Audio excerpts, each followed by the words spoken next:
dernière course des 420R, hein, déjà 3 courses. Évidemment, ça fatigue. Je sais que je dois me mettre au sport, ça aussi, tout le monde le sait. Un jour, je m'y mettrai, croyez-moi. Mais pour l'instant, j'ai pas le temps, j'ai compétition. Et avec moi, on va avoir un consultant de luxe, messieurs, dames. Vous qui êtes au circuit, vous qui êtes derrière votre écran d'ordinateur, vous allez avoir la joie, l'immense plaisir d'écouter David Le Game, le team manager du CDF Racing. Salut David. Alors, est-ce que vous avez branché votre micro? Il faut monter le micro. Vous êtes meilleur pilote que consultant. Salut, ça commence bien, faux départ. Super. Alors pour être honnête, j'avais demandé à votre camarade Bastien Gassin de m'accompagner, mais il est timide, Bastien.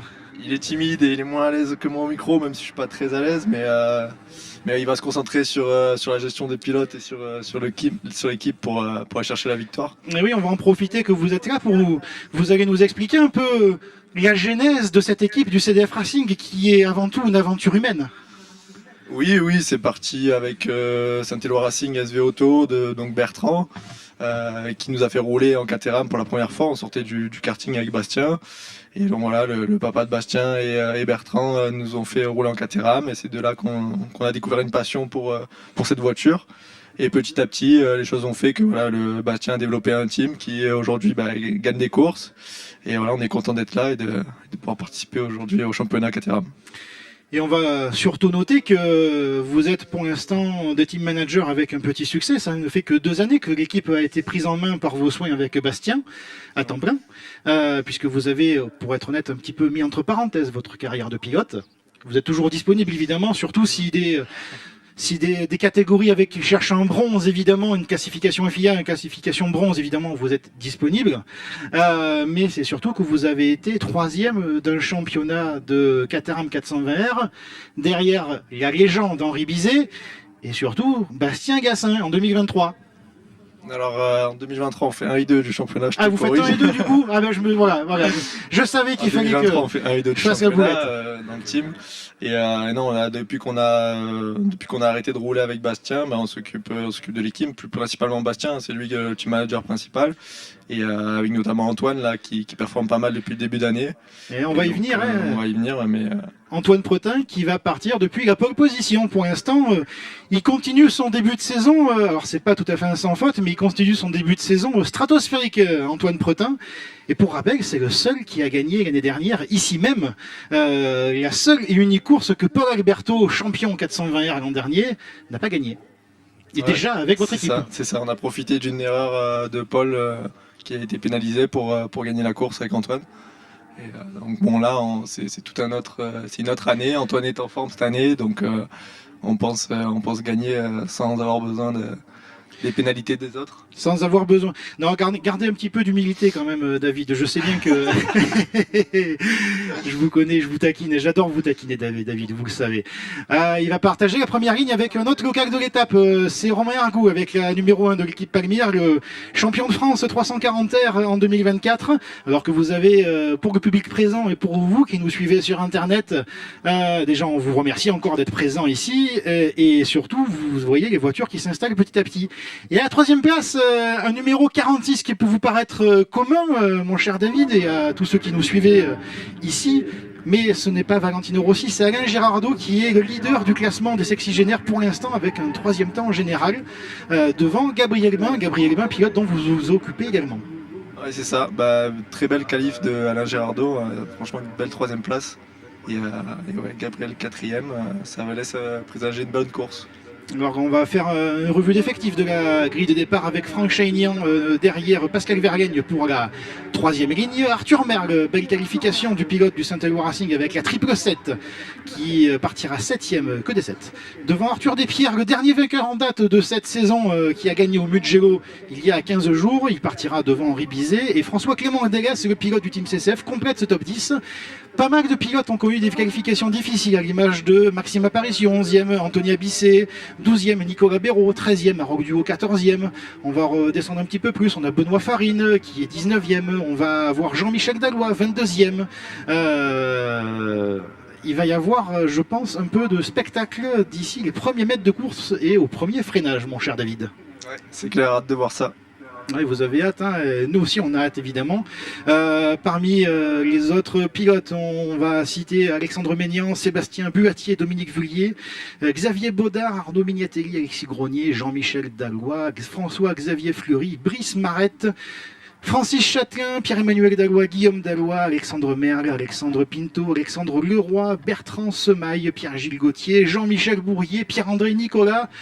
Je prends mes respirations. Stéphane Lagagnier, Pascal Ménian, Thomas Mongelet, Olivier Secton, Laurent Boutrin, Arnaud Agoun, Yann Gasparini, Stéphane Ricobono, Thomas Boutrin, Robin Catlino, Claude Bouex, Silvio Bossi, Claude Anouilh, Michel Moret, Sébastien Leonardi, Stéphane Pourquier, 50 voitures sur la grille de départ, mon cher David. Là, ça va être brûlant au premier freinage. Alors qu'on attend les instructions des commissaires qui terminent de nous mettre en place la grille de départ, c'est long, 50 voitures. Vous avez connu ça également, David? Ça fait des très très belles courses, 50 voitures, surtout sur une piste comme le Castellet qui est large, qui a beaucoup de lignes droites. Et ça y est, et le drapeau vert est agité en fin de peloton. Et ça y est, les feux s'allument et vont s'éteindre dans quelques instants. Attention au départ, voilà, ça y est, c'est fait. Et on a attention, il y a peut-être un incident avec un pilote qui a du mal à être parti parce qu'on a déjà les drapeaux jaunes qui ont été agités par les commissaires et c'est un excellent départ pour l'instant de Antoine Pretin qui est suivi comme son ombre par Romain Argout et peut-être l'attaque aussi je crois d'Alain Girardot, mais ça a dû faire l'extérieur. Pour l'instant, j'ai l'impression qu'on a droit à un premier virage assez calme, mon cher David. Plutôt clean pour l'instant. On attend de les voir, toujours Antoine en tête. Ça coupe un petit peu, mais c'est pour assurer. Et derrière, on a un Girardot qui a réussi à garder sa 3e place avec la voiture 46. Par contre, devant, ça s'est échappé immédiatement entre Romain Argout et Antoine Pretin, par contre. Oui, c'est ça, Gabriel qui est à l'intérieur. Ça passe pas. Attention, là c'est très serré dans cet enchaînement, dans cet entonnoir du circuit Paul Ricard. Pour l'instant, encore une fois, le peloton qui passe sans aucun souci. C'est un premier petit exploit, David. Ouais, très propre là, le premier tour. Attention, ça commence à zigzaguer devant. Attention à ne pas trop zigzaguer. Je pense que vous avez dû en parler avec vos pilotes. D'ailleurs, c'est Romain Argout qui a pris l'avantage avec l'effet d'aspiration. Mais derrière, attention, gros blocage de roue là, de Romain Argout qui réussit à garder le contrôle de la numéro 1 et qui garde également sa première place. Mais ça va peut-être en profiter pour Antoine Pretin qui est dans le sillage du pilote de la numéro 1 et que derrière ça passe sans encombre. Et la chicane nord, pour l'instant, les pilotes font un travail remarquable au volant de leur bolide, mon cher David. Ouais, et là il y a Antoine qui se décale, ils sont deux. Hop, Antoine a pris la tête à l'instant. Gabriel Hébin qui a réussi à prendre la 3e place également. Et ça bataille fort. C'est Franck Chaignan aussi qui va essayer de faire l'intérieur à, je crois, Romain Argout. Et c'est là aussi la numéro 58 avec Maxime Aparicio, auteur d'un excellent départ. Il partait depuis la 11e place, le voilà déjà 5e, le pilote de Cannes, le grand ami d'Anthony Guibaudot et qui va essayer de faire tout aussi bien que son camarade Victorion en 340R. On est parti pour 25 minutes de course intense, mon cher David. Là, dans quel état on doit être nerveusement pour les pilotes? Il faut rester calme, la course est longue. Donc faut prendre du temps, s'appliquer, pas faire d'erreurs surtout et essayer de garder la speed du mec devant pour pas qu'il s'échappe. Et donc là, c'est ce qu'est en train de faire là, le groupe de tête, essayer de s'échapper. Ouais, il y a les premiers tours, il y a peut-être privilégié cet esprit d'équipe plutôt que de la concurrence. Oui, un peu, on va pas dire les stratégies, mais on va essayer de pas, on va essayer entre teammates de pas trop se doubler pour pas trop perdre de temps. On a 3 de front et Franck Chaignan qui fait l'attaque, il réussit à passer les 2 pilotes d'un coup au niveau des As de la Verrie. Belle manœuvre du pilote du team CCF qui lui aussi a à cœur de briller sur un circuit qu'il connaît bien et puis il est originaire de la région des Bouches-du-Rhône, je crois, Franck, donc c'est une évolution à domicile. C'est l'évolution à domicile de nombreux pilotes, notamment de votre team, le CDF Racing. Ouais, là on note aussi le beau départ de Nicolas Béraud, 10e, qui a gratté 3 places. Ah oui, superbe départ de votre autre pilote du CDF Racing et pour l'instant aucun incident est à déclarer et pour l'instant on n'a même aucun message de la direction de course, le départ n'est pas sous enquête, donc très belle réalisation pour l'instant pour cette course des 420 €. Petite glissade là, de Stéphane Ricobono dans le coin de l'écran, mais il a dû garder la maîtrise, le pilote de l'équipe 100e compétition. Regardez cette ligne droite, ce wagon, ce train. Ça bagarre dans la ligne droite et c'est Romain qui va sortir en tête de la ligne Oh, droite. attention, ça freine très tard, notamment pour Gabriel Hébert. Attention au contact entre les pilotes. C'était un peu chaud là. Il faut drapeau jaune, et oui, au virage secteur 5, au virage du T5, pardon. C'est le premier secteur, drapeau jaune. On a un pilote qui doit avoir fait un tête à queue. Il y a un incident. Pour l'instant, on attend les messages de la direction de course, savoir si le drapeau jaune est enlevé immédiatement, mais pour l'instant, il reste toujours présent, alors que ça se bagarre toujours. Devant, on a, pour l'instant, ça se chamaille plus devant que derrière, j'ai l'impression, David. Ouais, c'est ça, il y a un groupe de 5 là qui feront que de se doubler. Donc avec Romain, Franck Chaignan, Antoine Prétin, Gabriel Bain et Maxime Aparicio là, qui sont les 5 premiers. Et ça bataille plutôt pas mal là. Mais c'est Pascal Verganet qui a essayé de prendre l'intérieur complet et qui a réussi à garder la voiture tout en glisse. Et on le voit déjà, Pascal Verganet qui est à la 9e place. Hein, un premier tour un peu compliqué pour le pilote de l'équipe Palémière, mais par contre Henri Bizet, lui, également bon premier tour avec pour l'instant la 8e place au classement de cette course 1 des 420, alors que là on revient à la fin de ce deuxième tour et on arrive de nouveau à ce secteur 1 qui est toujours sous le drapeau jaune. David. On sait pas, il doit y avoir peut-être des débris parce qu'il n'y a pas de voiture arrêtée visiblement. Oui, en effet. Alors que Henri Bizet, justement, vient de réaliser le meilleur tour de cette session, 2:23.742. C'est encore une fois très très serré. C'est là, si vous êtes au volant, mon cher David, et là, nerveusement, comment vous arrivez à gérer la pression et l'intensité de ce début de course? Il ne faut pas se mettre la pression, il faut essayer de faire ce qu'on a l'habitude de faire, donc rouler propre et rester dans le groupe de tête surtout, pour pas perdre l'aspi, donc rester dans le groupe des 5 premiers. Voilà, juste être propre, faire ce qu'on sait faire et pas changer son pilotage. Là, on est pas loin du groupe des 12, 13, 14 et 15 premiers, je pense. Ouais, c'est vrai que le groupe là, c'est plutôt costaud. Oh là, ça sort un petit peu large derrière, je pense, pour Alexis Grenier là, qui est allé chercher à croiser la trajectoire. Et oui, en effet, peut-être des débris, puisqu'on le voit, il n'y a pas de voiture arrêtée, du moins sur les plans que nous propose la réalisation. Et on a, oui, peut-être des débris qui vont être, je pense, ramassés par les commissaires très très bientôt. Le freinage là, de la chicane nord, attention, ça croise, ça se décroise. Ça va être ça pendant peut-être jusqu'à 5 minutes ou jusqu'au dernier tour, peut-être, David. Jusqu'au dernier virage, je pense. Jusqu'au dernier virage, je pense. Peut-être que ça risque de fermer les portes après. Ça va risquer de fermer les portes, c'est sûr. Je vous connais, David, je vous ai vu rouler, je vous ai vu performer, je sais à quel moment on lance le Money Time. Par contre, il y en a un qui attend rien du tout. Lui, alors la patience, il n'a absolument pas, c'est Maxime Aparicio. Vous le voyez avec la voiture numéro 58 qui est actuellement en 3e place, juste devant votre pilote, Antoine Crotin. Excellent départ de Maxime Aparicio qui également joue aussi les premiers rocks de ce championnat. Arthur Despierres aussi qui est remonté dans le top 5. Ça risque de faire pas mal de changements de place dans les tours encore à suivre. Attention à évidemment garder ce côté de s'entraider entre les pilotes, de ne pas faire de fameuses cassures. Ouais, c'est clair, là il y a un petit groupe de 4 qui s'est détaché mais qui va vite être rattaché par Gabriel qui est 5e. Ah, il y a ça peut-être bataille fort jusqu'au dernier virage. On parlait de cassure, mais j'ai l'impression qu'il y en a une juste derrière, alors que ça attaque entre Nicolas. Non, c'est Arthur Despierres avec Alain Girardot. Oui, merci de m'aider, hein. J'ai du mal à suivre, ça va trop vite pour moi, je suis trop vieux. Derrière, on le voit, si vous êtes pas loin de la ligne droite et les voitures sont vraiment les unes collées aux autres, c'est vraiment un travail, il faut être précis sur ces freinages. Je vous vois complètement captivé par la course, hein, mon cher David. On peut vous voir, c'est absolument magnifique pour l'instant ce qui se passe. Et on a, je crois que c'est Benoît Farine qui est remonté à la 11e place et qui vient de réaliser le meilleur tour pour l'instant en 2:23.503. Et Antoine qui vient de passer sur Maxime Aparicio là, qui vient prendre la 3e place. Ouais, bien vu, mon cher David. Et derrière, ça essaie de se croiser. Oui, c'est ça. Il y a une petite cassure au niveau d'Arthur Mergue, j'ai l'impression, entre François Clément Délès et Arthur Mergue. Il va falloir que le pilote de la numéro 777 ne perde pas trop de temps parce que il y a déjà même une cassure derrière Abissé et Benoît Farine. Mais là, je pense que le pilote de l'équipe Palamir va pouvoir recoller au pilote indépendant de l'équipe de 100e compétition qui arbore un message de prévention sur sa voiture. Anthony Abissé, il incite les pilotes derrière lui à garder leur distance. C'est un pilote prudent, Anthony Abissé.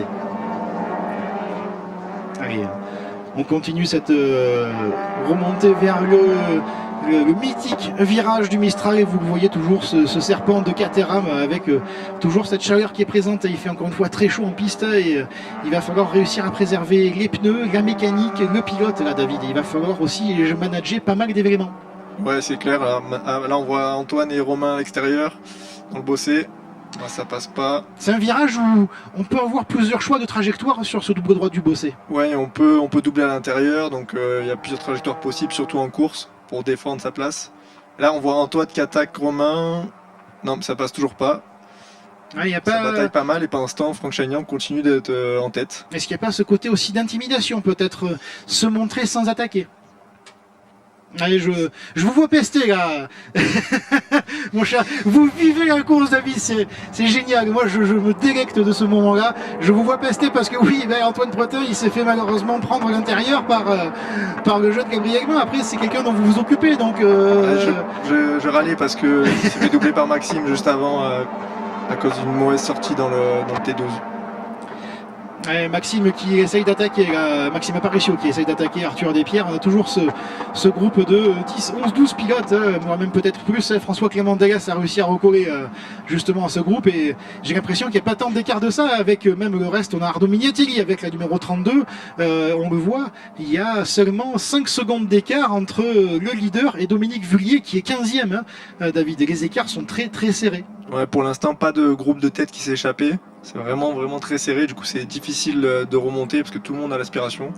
C'est difficile. Oh, attention, hein, c'est un petit peu serré sur Jean-Michel Dallois. Après, c'est un virage qui est un peu faussé au niveau de l'angle de vue. Par contre, j'ai l'impression que c'est un peu plus difficile pour Nicolas Béraud qui est redescendu à la 19e place là, avec Harold Duo qui est 18e. Il va falloir suivre cette suite, mais j'ai l'impression, attention au track limite là aussi derrière, ça sort un petit peu large, notamment pour François-Xavier Fleury. Et ça attaque, ça attaque, ça contre-attaque, ça désattaque, ça surattaque. Antoine qui reprend la deuxième place sur Gabriel. Vous avez ajouté des flammes sur la voiture de Gabriel Aignan, mon cher David, c'est fait exprès? Non, c'est pas fait exprès, c'est d'origine, c'est Belcaterham qui font des flammes sur les freinages, c'est assez beau à voir. Ah oui, ce n'est pas notre cher photographe Laurent Guéral qui doit se régaler en bord de piste à cuire, qui doit apprécier de faire des belles photos de flammes de voitures. C'est toujours spectaculaire, évidemment.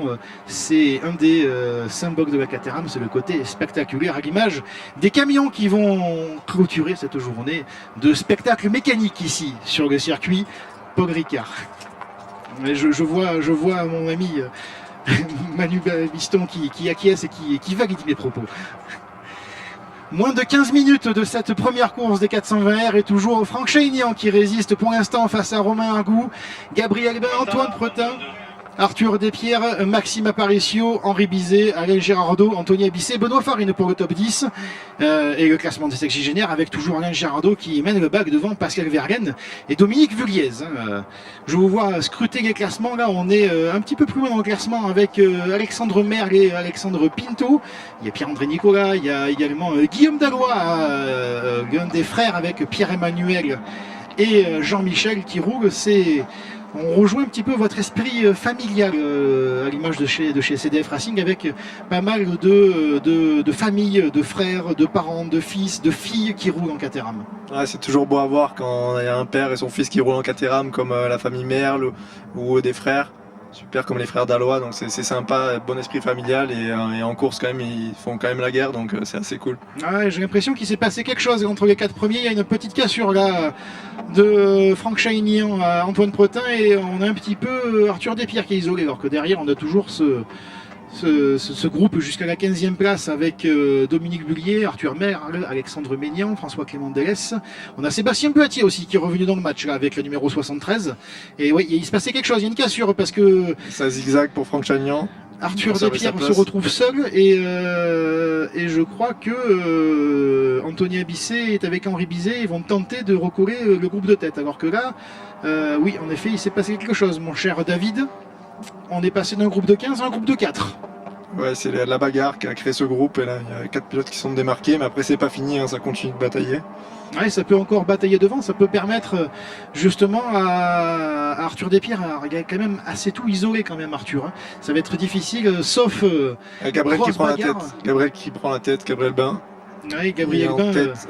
Gabriel tête de la course, qui se fait recroiser, sa bataille fort. Exactement. Hein.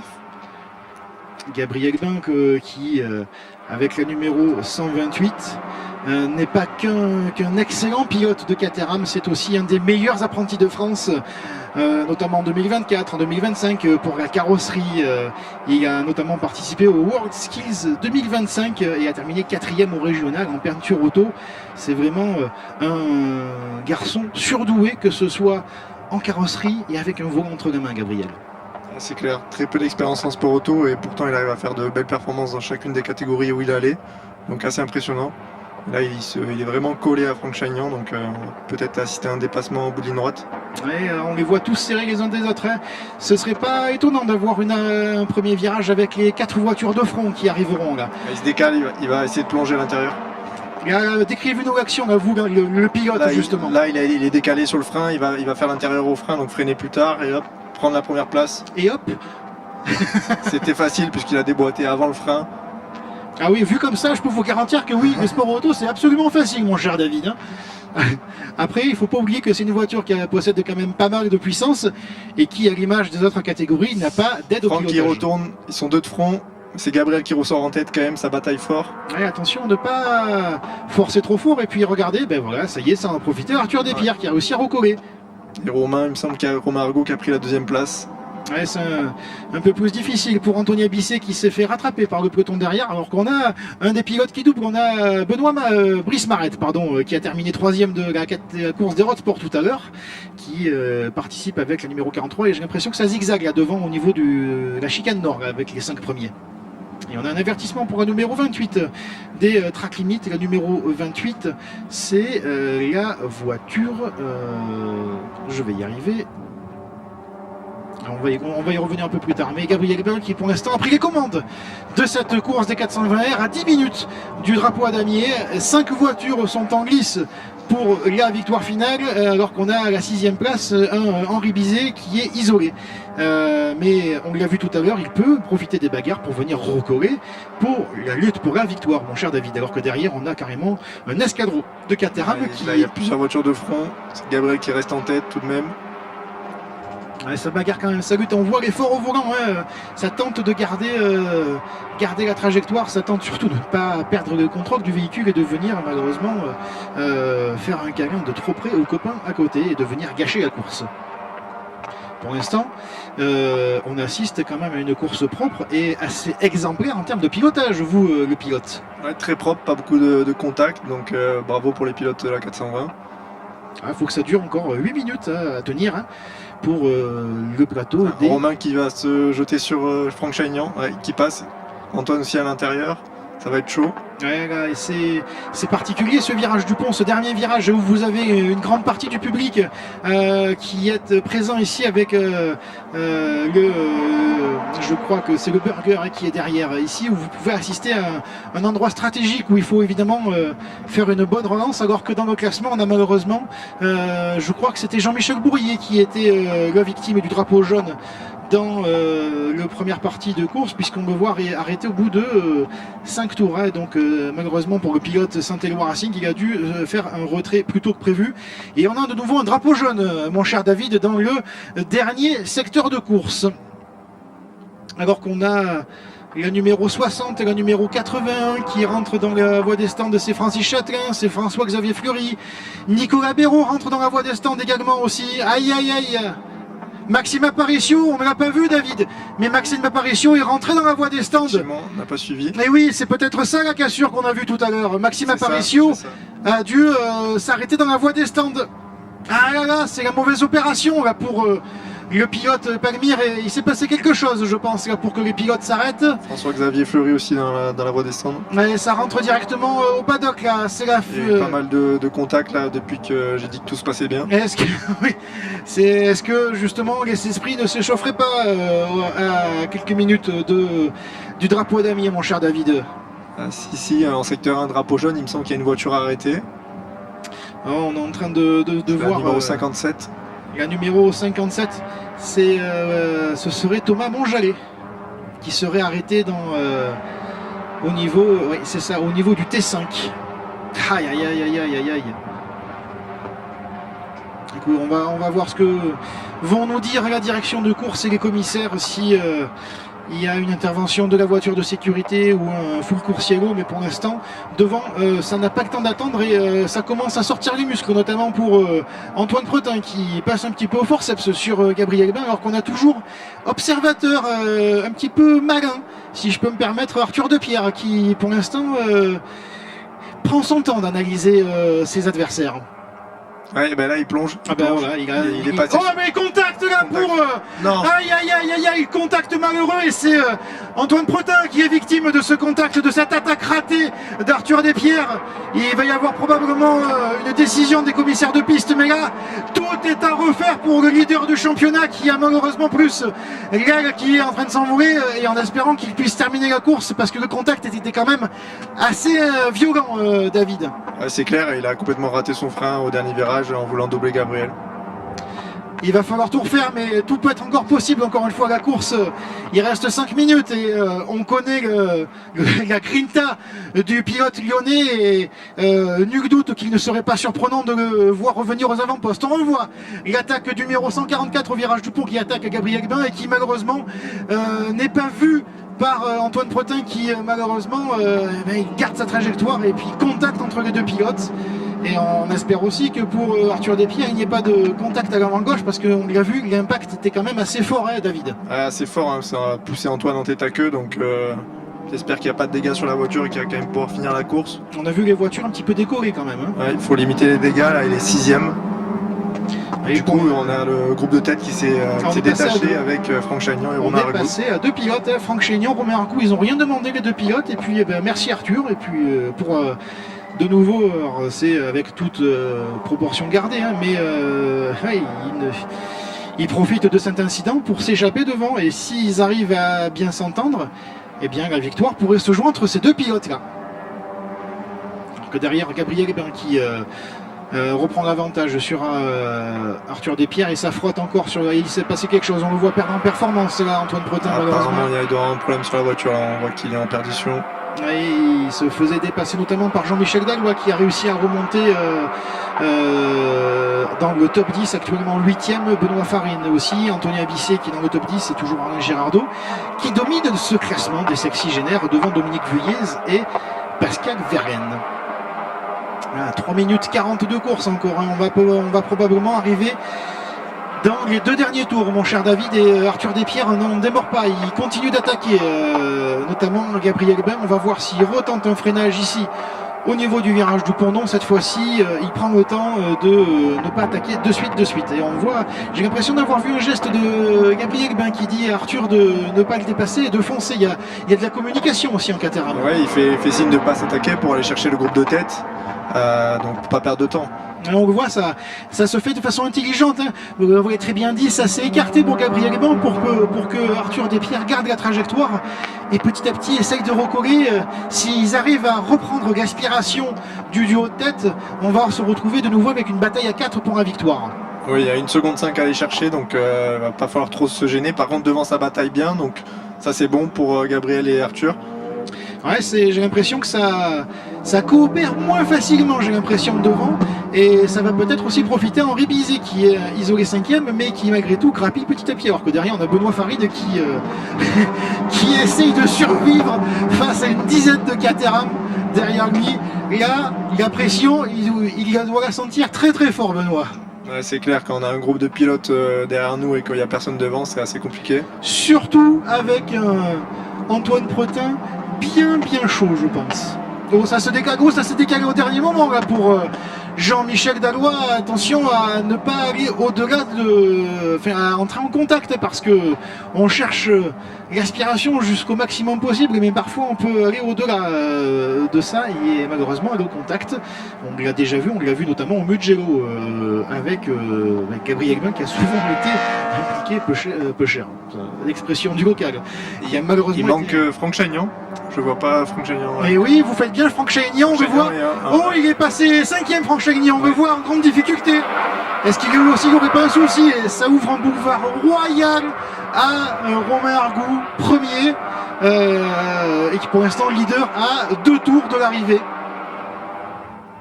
Oh, cette course si elle a commencé de façon sportive et plutôt assez calme, elle s'est corsée dans les dernières minutes, David. Là, attention, parce qu'on parlait de chaleur et de maintien en forme aussi bien de la mécanique que des effectifs. Et là, est-ce qu'on n'arriverait pas peut-être à certaines limites? Si, là c'est bientôt la fin, on va peut-être rentrer en dernier tour à Gabriel qui attaque sur Arthur. Allez, belle attaque là, du jeune pilote de la numéro 128, mais qui se fait croiser par Arthur Despierres. On le voit toujours communiquer, à essayer de prendre l'aspiration, ne pas recroiser, ne pas se gêner, parce que pour l'instant, il y en a un qui en profite, c'est Romain Argout, pour l'instant qui n'est pas attaqué, qui a un tout petit léger matelas d'avance sur ces 2 poursuivants, et j'ai l'impression que ça va mieux aussi pour Franck Chaignan. Peut-être une erreur au virage de la chicane nord. Alors derrière, regardez, ça se bagarre fort pour la 6e place entre Jean-Michel Dalloy, Benoît Farine, Antoine Bretin, Anthony Abisset, Alexandre Ménian, Alain Girardot, François Clément Délès, Sébastien Buatier, Arnaud Mignatelli. Ils se tiennent en 3 secondes. On a près de 10 pilotes en 3 secondes, David, c'est fou. Ouais, c'est assez fou, là. Il y a pas mal de bagarres.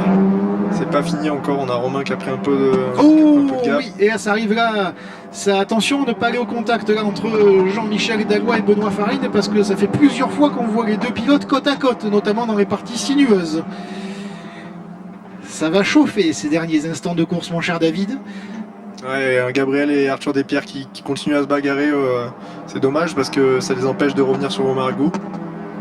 C'est peut-être bientôt le dernier tour, il reste 2 tours. Il reste les 2 tours. Et j'ai l'impression qu'ils sont revenus sur le leader, les 2 pilotes, là, la numéro 128 et la 144. Romain Argout pensait passer une fin de course un petit peu tranquille, mais ça, je pense pas que ça va être le cas. Et ils ont repris l'aspiration, je pense. Et derrière, également Franck Chaignan qui a repris le rythme d'Henri Bizet. Et derrière, on a tout ce groupe avec, j'ai l'impression que là, il a sorti les voiles, il a sorti les bras, les herses. Benoît Farine, il défend coûte que coûte sa 7e place. Ils sont revenus, ils ont fait le contact sur Romain Argout, donc ça va jouer dans le dernier tour, à mon avis. C'est serré, les gars, entre les 2 pilotes. Attention à ne pas rentrer en contact une nouvelle fois, notamment pour Arthur Despierres.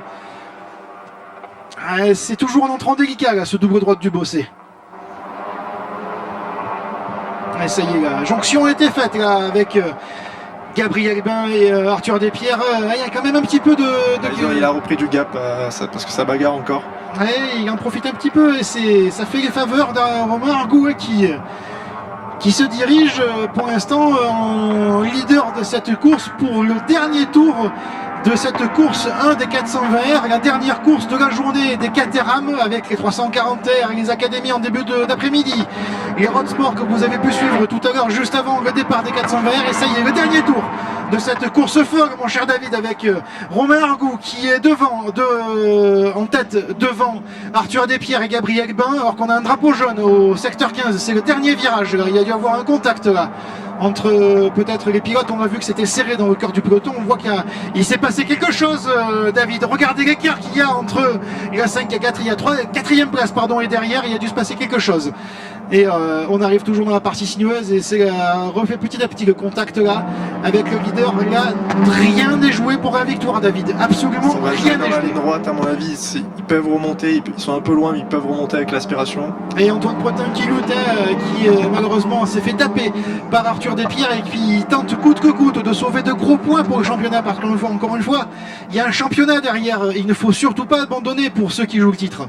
Bien sûr, l'objectif c'est de gagner le championnat, donc il faut qu'il reste calme et qu'il assure un maximum de points. Parce que là, il serait classé entre la 6e et la 8e place, donc c'est quand même des points intéressants pour le championnat. Et ça a fait la jonction là, avec la tête. Alors que derrière, on a toujours Antoine Pretin avec le numéro 42 qui tente de garder l'intérieur sur Benoît Farine. On va arriver dans la ligne droite du Mistral, ça bagarre pour la victoire, mais Romain Argaud a un peu de place. Il va rester en tête à mon avis. On va voir Gabriel qui prend sa bagarre. Allez-y, mon cher David, expliquez ces derniers instants. Sa bagarre entre Arthur Despierres et Gabriel Bain. Romain Argaud a pris le large, donc il va se diriger vers la victoire. C'est la deuxième place qui va se jouer. Allez, pour l'instant, Arthur Despierres, il est propre dans son pilotage. Il ne surpilote pas, il garde sa ligne. Et derrière, par contre, c'est chaud. Et 5 secondes de pénalité ajoutée au numéro 1. 5 secondes, il y a 5 secondes, 144. Alors on a vu le numéro 1, on a un peu pris peur parce que le numéro 1 c'est Romain Argaud, donc on ne sait pas. Il y a 5 secondes de pénalité au numéro 1 de 5 secondes de pénalité au numéro 1, 5 secondes au pilote pour 144. Et c'est Gabriel Bain qui va prendre la victoire du coup à cause des pénalités. Exactement, c'est Gabriel Bain, s'il ne fait pas d'erreur, attention parce qu'il n'est pas au courant, Gabriel Bain, il n'y a pas de radeau dans les voitures. Ici c'est Arthur Despierres. Il a pris la deuxième place, mais au vu des pénalités, c'est Romain Argaud qui finit premier sur la ligne. Mais c'est Romain Argaud qui passe la ligne en vainqueur, mais avec les 5 secondes de pénalité, ça va lui faire perdre pas mal de place. Et c'est Gabriel Bain qui devrait être reclassé dans quelques instants. Vainqueur ici sur le circuit du Paul Ricard pour la première course des 420R. On attend la mise à jour du classement parce que Franck Chaignan, a pris la 4e place devant Henri Bizet. Benoît Farine a résisté jusqu'au bout face à Antoine Pretin pour la 6e place. On attend la mise à jour du classement. 5 secondes de pénalité pour la numéro 1, 5 secondes de pénalité pour la 144. Ça y est, ça s'actualise. Ça y est, c'est actualisé. Il est passé 5e.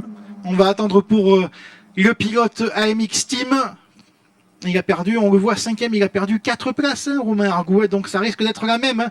Et la victoire de Gabriel Bain. Ça y est, victoire officielle pour Gabriel Bain, devant Franck Chaignan, Henri Bizet, Romain Argaud, Arthur Despierres, Benoît Farine, Antoine Pretin, Alexandre Maignan, Jean-Michel Dallois, beau 8e devant François Clément Delès, victoire chez les sexygénaires de Dominique Vulliez devant Pascal Verlaine, et 3e place pour Yann Gasparini. David Le Gamme, merci de m'avoir accompagné pour cette course des 420R. Et je vous retrouve dans quelques instants pour le podium des 420R et des Road Sport. À 12h. Merci Quentin. Un petit coup d'hydratation. Et chers messieurs, on va passer au podium de la course des 420R. Le classement général. À la 3e place de ce classement des 420R, je vais appeler le pilote Palmyre, 6 fois champion en Caterham, le numéro 9, Monsieur Henri Bizet. À la 2e place, le spectaculaire pilote du Team CCF, le numéro 1, 20, Franck Chaignan. Et enfin, il est bon dans tout ce qu'il touche, c'est le pilote du Saint-Éloi Racing, le numéro 128, c'est Gabriel Bain.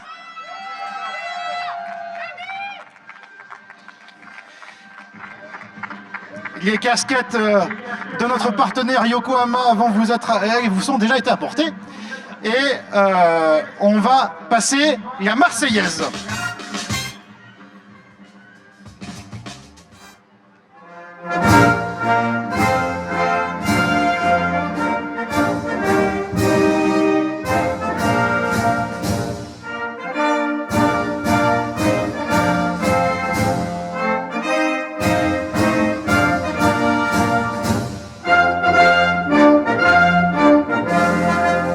Merci.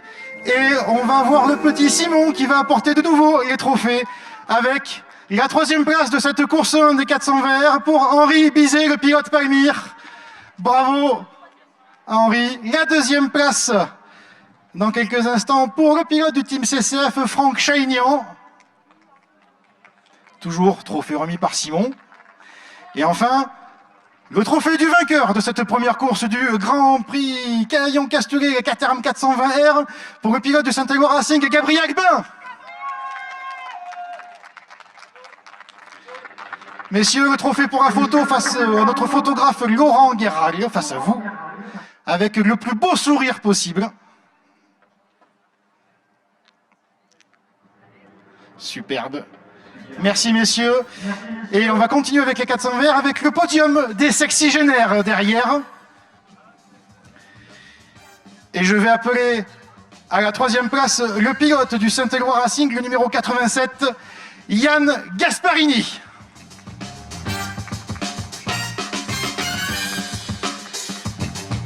À la 2e place du classement des sexygénaires, le numéro 23, Pascal Verlaine.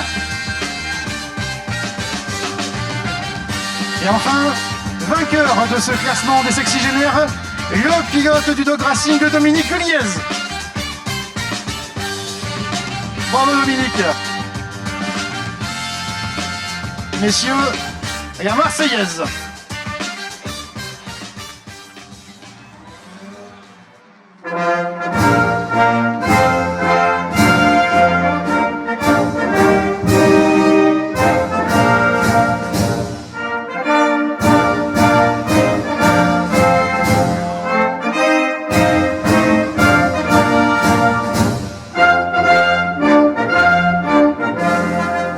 Merci beaucoup et on va avoir la remise des trophées par deux messieurs de Qatar UK, ici présents, Darren Phillips et Jacques Contreras pour la 3e place pour Yann Gasparini, le numéro 87. Alors on va commencer par le vainqueur, autant pour moi, Dominique Villiers du Dog Racing, la 2e place avec Pascal Verlaine et la 3e place pour Yann Gasparini. Merci messieurs, thank you sir. Et on va rappeler dans quelques instants les vainqueurs, les podiums de la catégorie générale des 400 verts pour la photo commune avec les classements des sexygénaires. Messieurs, pour la dernière photo commune, s'il vous plaît. Et ensuite, on va passer au classement des road sports. Allez-y, mon cher Gabriel, allez-y, mon cher Henri.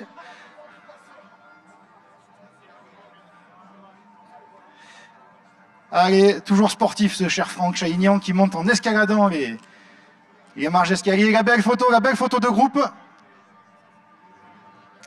Ah oui, il fallait le trophée, mon cher Franck. Allez, tout est bon. On regarde l'objectif avec Laurent Guéral face à vous, le public face à vous, qui veut les applaudir une fois encore.